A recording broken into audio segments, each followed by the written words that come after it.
tempat yang sama tapi di spot yang berbeda.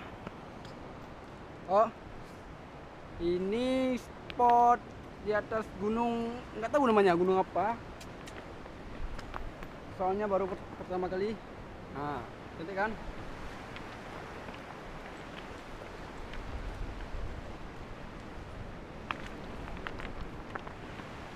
Ini di kawasan Aksel, Aceh Selatan. Nih, kawasan Aceh Selatan. Cuma tempatnya sih agak nggak bagus.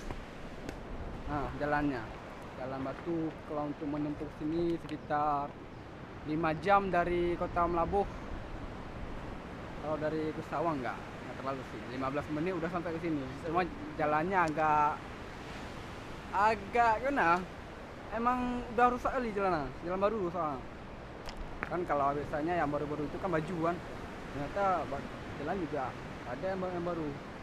Gecak pak, ya putar pegak hong. Gecak pak, buat kena empong tak komplit yo. Nih.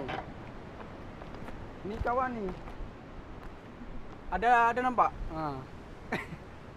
Sendalnya udah putus gedak pak. Buat kena empong tak komplit. Kita makan Indonesia kan lagi ni. Indonesia ni siapa ngau. Boleh tak? Boleh. Bentar sah. Lah ini agak penuh.